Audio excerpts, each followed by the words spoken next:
జూబ్లీహిల్స్ ఉప ఎన్నికల్లో కాంగ్రెస్ పార్టీ ఘన విజయం సాధించడంతో మల్కాజ్గిరి నియోజకవర్గం ఆనందోత్సాహాలతో నిండిపోయింది.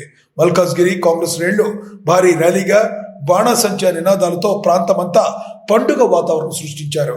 జూబ్లీహిల్స్ ముద్దుబిడ్డ నవీన్ యాదవ్ భారీ మెజార్టీతో గెలవడం పేద బడుగు బలహీన వర్గాల్లో కొత్త నమ్మకాన్ని కలిగించినట్లుగా నాయకులు తెలిపారు. అభివృద్ధి పథకాల ఫలితమే ఈరోజు జూబ్లీహిల్స్ విజయం. సిటీలో కాంగ్రెస్ లేదు అన్న వాళ్ళకి చెంపబెట్టుగా ఈరోజు నవీన్ యాదవ్ గారు విజయం సాధించడం జరిగింది. దీని యొక్క పర్యాసం రేపు జిహెచ్ఎంసీ ఎన్నికల్లో కానీ అలాగే సర్పంచ్ ఎన్నికల్లో కానీ పక్కా విజయం కాంగ్రెస్ పార్టీకే వరిస్తుంది. ఇక్కడ రేవంత్ రెడ్డి గారి వ్యూహం కానీ అలాగే మహేష్ కుమార్ గారి వ్యూహం కానీ ఫలించి కాంగ్రెస్ పార్టీ యొక్క అభివృద్ధి కార్యక్రమాలే ఈరోజు గెలుపుకి సాధ్యమైంది. అలాగే మల్కాజ్గిరి నియోజకవర్గం మైనంపల్లి హనుమంతరావు గారి పాదం ఎక్కడ పెడితే అక్కడ విజయం సాధ్యమని ఈరోజు నిరూపించడం అయినది. కాబట్టి మైనంపల్లి హనుమంతరావు గారి ఆదేశాలతో ఈరోజు పండగ వాతావరణం ఇక్కడ మల్కాజ్గిరిలో నెలకొన్నది.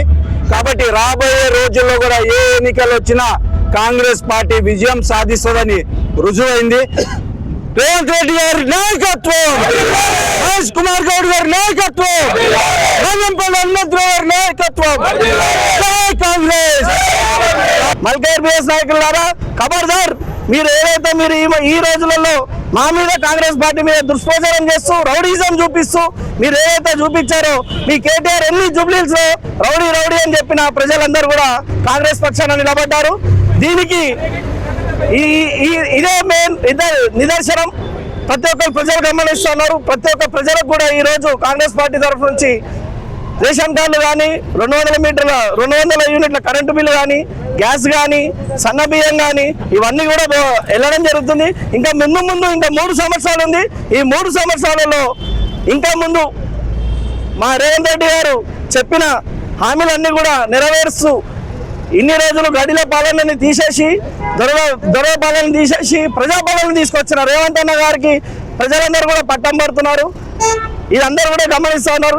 మల్కాజ్గిరి బీఆర్ఎస్ నాయకులలో ఖబర్దార్, నెక్స్ట్ ఎగరబోయే జెండా మల్కాజ్గిరిలో 9 డివిజన్లలో కాంగ్రెస్ పార్టీ. జై జై.